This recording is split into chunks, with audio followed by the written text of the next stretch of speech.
Shivoham, Shivoham, Shivoham, Shivoham, Chidananda Rupa, Shivoham, Shivoham.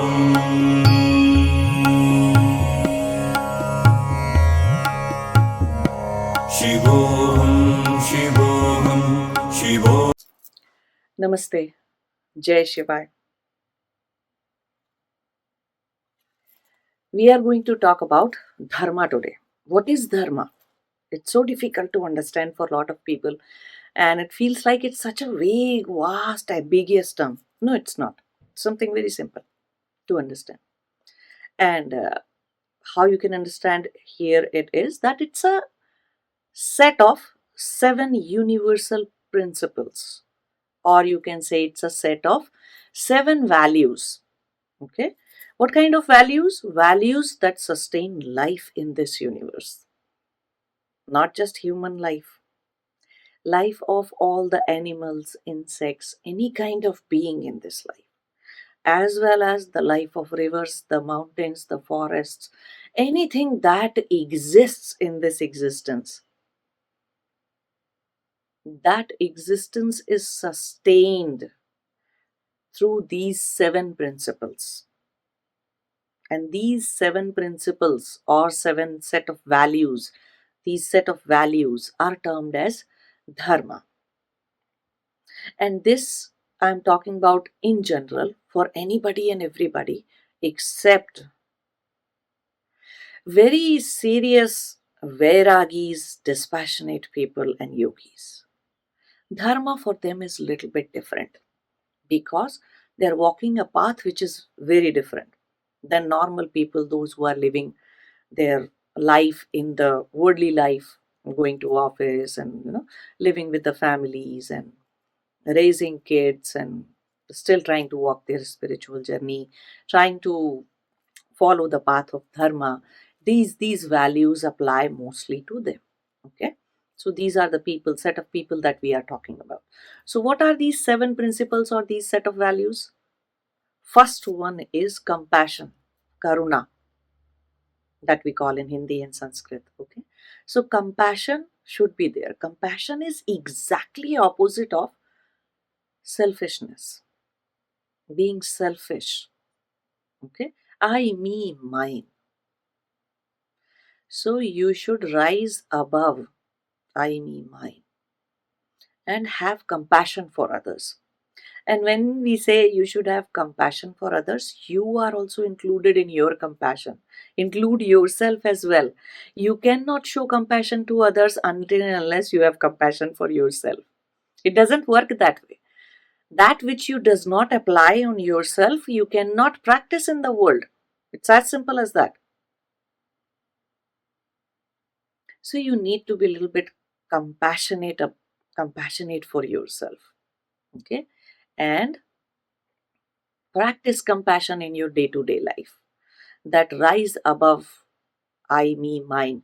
Think about how any or every decision of yours is impacting not just you, your family, and your siblings and your family members, but see how it's impacting the society, how it's impacting the world around you. Okay, so that is the first thing, compassion. Second one is non-violence. We call it ahimsa. You have to practice non-violence. Again, everything starts with you. Apply it on yourself as well. Don't beat yourself in your head all the time. Don't do that. Yes, it is good to learn from the mistakes. Any mistake that you think that you might have done, any wrongdoings that you think you might have done. It's good to learn from them. But going on and on and on in your head, you keep on beating yourself endlessly. If you can do that to yourself, definitely you are going to do that anybody and everybody. So again, non-violence or ahimsa should be practiced on yourself, and then you should practice it outwards. You should practice it in life. Try not to kill just any being that comes your way, try not to have hinsa. Don't get so much angry. Try to control anger, and don't too much practice your anger, and be non-violent towards yourself and towards others around you. Third is truthfulness or satya. Again, if you are not honest to yourself, if you are not truthful within yourself, all the stories that you go on narrating to yourself about why I did this, why I did that, or "Oh, if I did this only because of this person, that person, I did this only because this happened." Every time you will find an external cause to all the suffering and pain and circumstances that you had to deal with. Never ever your focus would be that maybe I did something. Maybe I have done some kind of karma that has brought this kind of suffering upon me. Maybe I am responsible for all my suffering. So practice truthfulness, and then you will be truthful to all the others around you. Don't try to outsmart or be clever, you know. It's okay sometimes where it's about saving yourself, it's there, or saving the life of other person, saving your own life, then that's fine. But otherwise, in day to day life, just do not lie to yourself. Do not narrate any kind of false stories to yourself, and do not lie to others. And this includes all kinds of white lies or half lies, half truths. I don't know however many names and terms are there in just saying lying. So, satya, that is very important in life. That is third principle of dharma. Next one is no stealing, no exploitation. That's called asteya. Okay, asteya means that you never steal anything. So many times I have seen people just taking the music these days, whether it was free or royalty free or not, they'll take that music, they'll take any picture, whether it was meant for them or not. And for anything, they are looking for so many free things here and there. There is no such thing as free. Somebody has put their time, their effort, their energy, their pran shakti in doing something. How can you take it for free without giving?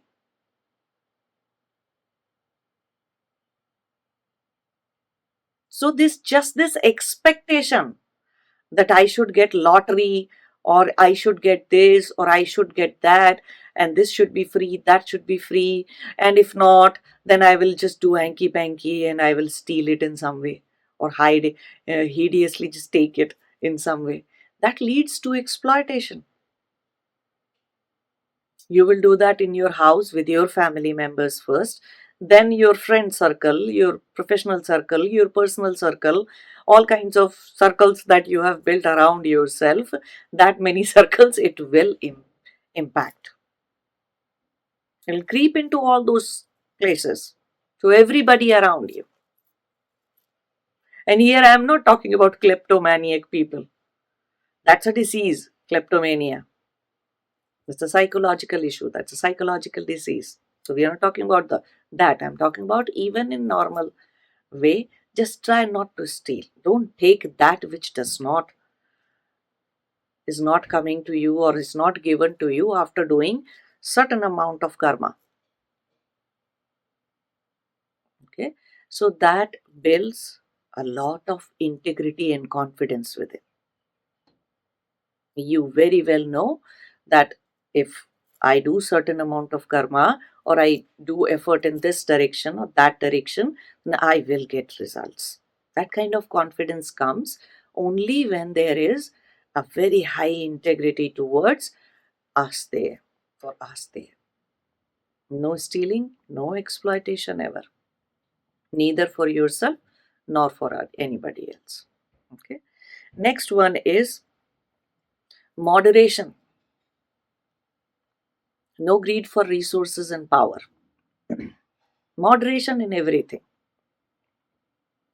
It's called aparigraha. Okay, and aparigraha means that you're not trying to have that many houses, that many cars, just for the sake of it. So, greed for resources, greed for power. Some people have greed for power. No, I want to be this, I want to be that, and then I want to be even go beyond that and feel that much powerful. And slow, it comes into your behavior at home as well.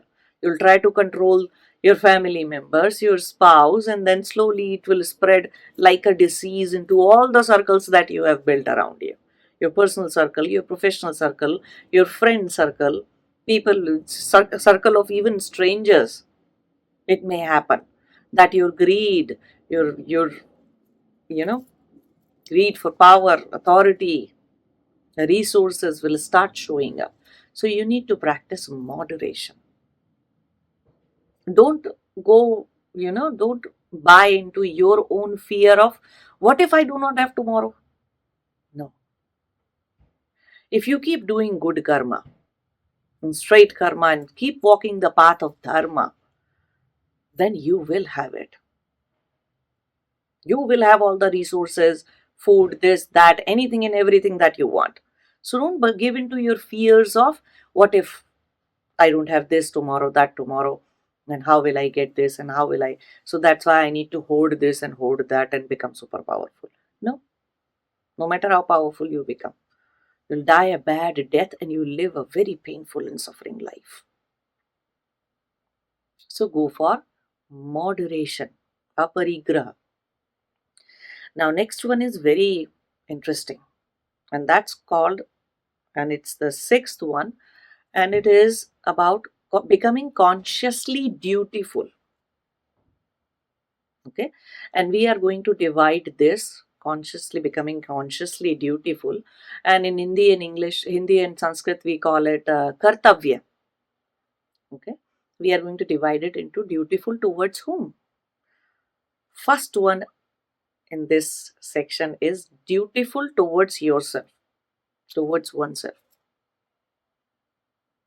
You must be dutiful towards yourself. First of all, what are your prime most duty? To attain vairagya, to walk the spiritual journey and attain moksha. That's your prime duty. And before you are able to do that, you have to become dharmic. You have to follow these 7 principles and be a dharmic person. You have to do good karma. These are the duties and responsibilities that you need to have towards yourself. Then next comes duties towards others. You may be somebody's spouse, somebody's parent, somebody's, you know, child, or you may be friend, or you may be doing something, business or profession, whatever it is. You have certain duties out there. So duties towards others in your own capacity. Okay, so your duties towards your own parents, duties towards your own siblings, your friends, your relatives, your teachers, your gurus, and duties towards your professional duties that you have in your office or in your workplace or in your business. Then duty towards your own society. What are you doing? Are you just living as I, me, mine all the time, and you don't worry about, you don't take care of how many old people are living around you, how many women or how many needy people are there around you? You have no idea what your society is around you. And that is one biggest thing, worst thing that has happened in the Western culture. People don't know their neighbors.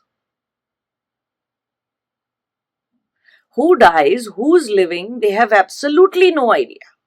Absolutely zero sense of society. So, in the end, what happens? What this does to you is that you live alone, you die alone, you suffer alone, you cry alone.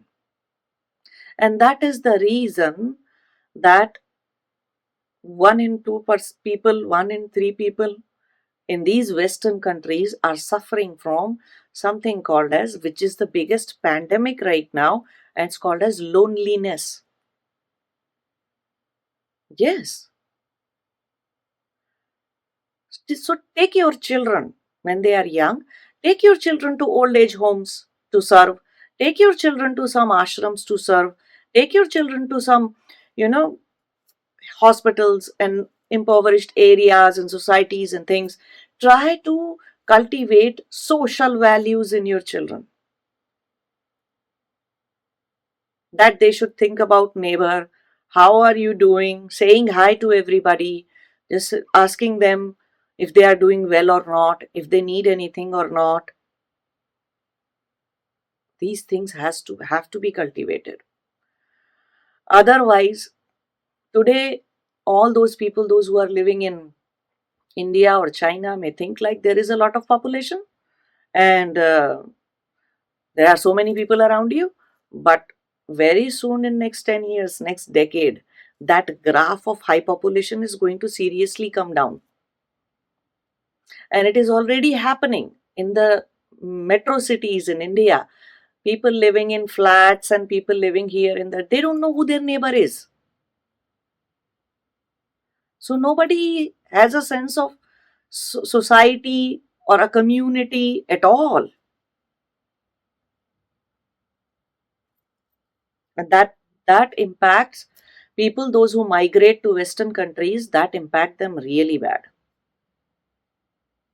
People are murdered in their houses, people are being beaten to death in their houses, and domestic violence is happening, all kind of sexual abuse is happening inside the house to a child, and nobody takes care of it. Nobody's bothered about anybody around at all.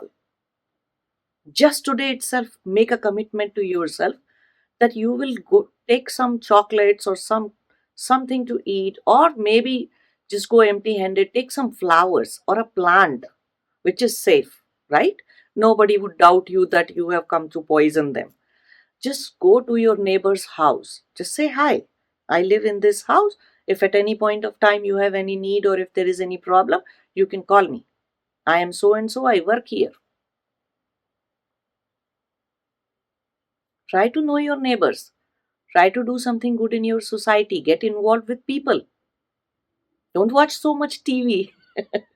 So, duties towards others and duties towards the society is another thing. Third, from the kartavya or the consciously becoming consciously dutiful.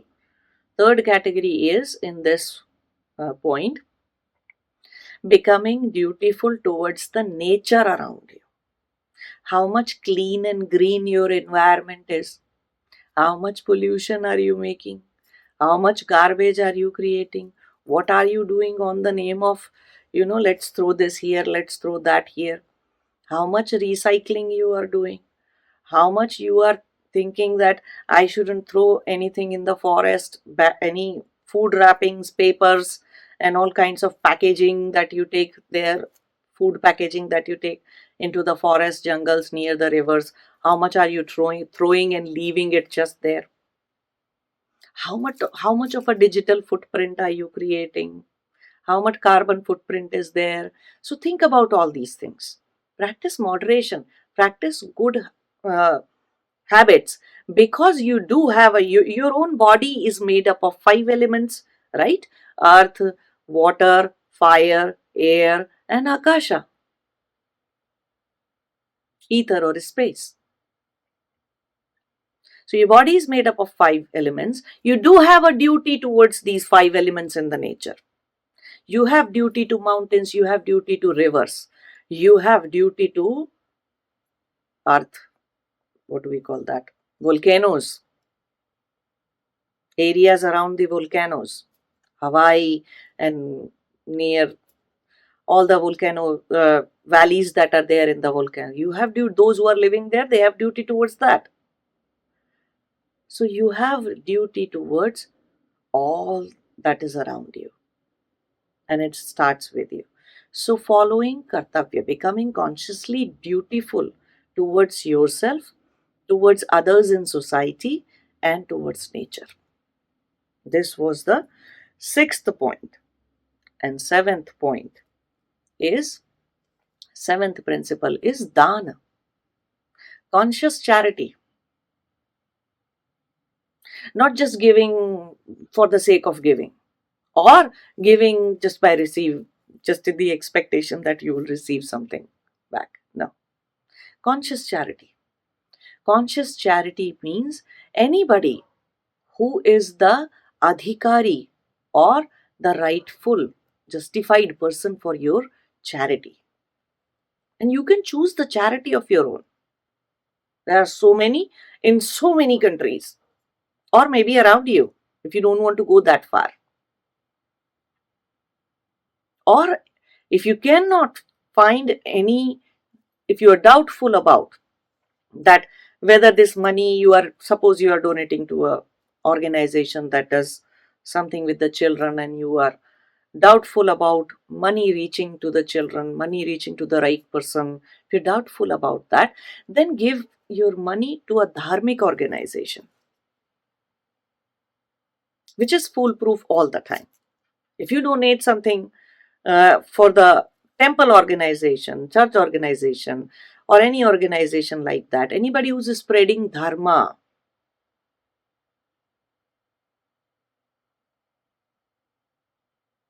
to gurus, to dharmic gurus, they live simple, moderate life. Their life is already all about dharma. So they're not going to use your money to buy BMW. They're not going to use your money to buy space shuttles and rockets, right? Nobody ever did that. Did anybody do that ever? No. And they're not going to become filthy rich either. No temple organizations, these organizations are not, and people connected to them are not the super rich people. Super rich people still exist to the business domain or the science and innovation domain. They do not exist on this side, charitable side of it. So go and donate to gurus. Go and donate to acharyas. So they can help those people, those who cannot pay. They can do something good with that. Right? So, and you definitely will get something in return from gurus and acharya. Without even you asking, you will get something in return. So that is the main difference between donating to any grassroots level charity, and it is equally important, ironically, because people are living a dharmic life, means they are not living by these 7 principles. So hunger, poverty, and all these things exist. All kinds of crime, human trafficking, exploitation to the extent of killing the jungles, forest, and people, and butchered, raping, and exploiting the civilizations and killing the cultures and civilization. All these things exist because of adharma. Adharma is exactly opposite of dharma. So those who are not following these 7 principles, because people are not following these 7 principles properly, because they are not living a life of dharma, a dharmic life, the problems in the world exist. And to eradicate those problems, we have grassroots level organizations which are directly working with women, directly working with children, with old age people, with sick, with cancer patients, with domestic violence victims, and so many other areas. Grassroots level organizations exist because some people decided to do adharma. So you go help them, and you will feel some satisfaction in your heart, right? Because of that charity. But if you donate anything to your guru or to your acharya, to any dharmic guru or acharya, then you will definitely get something in return which cannot be explained in words. Gyan, which is the ultimate thing, the wisdom. Why? Not having that wisdom is the cause of all suffering, root cause of all suffering. Right? So no matter what, you will get something. Without asking, without saying, you'll definitely get something in return. So if you are donating to them, you'll get something in return. But if you want, you can donate to the grassroots level organizations. But you must donate. That's the thing. And don't donate to the organizations, to the places where you have no idea how much is actually being used for charity, or is that organization, non-profit organization, is just a namesake non-profit organization. So do a little bit of research, okay? Don't just say, okay, I found this person coming to my door, so I just donated them. No, just look at it. So do a conscious charity. So these are the 7 principles. Now I wrote a lot about adharma as well in the article, and I will provide the link of that article in the description box of this video, so you can watch it and follow the life of dharma. And then in the next videos we'll talk a little bit more about adharma and dharma for yogis or spiritual seekers. Okay. Namaste. Jai Shiva.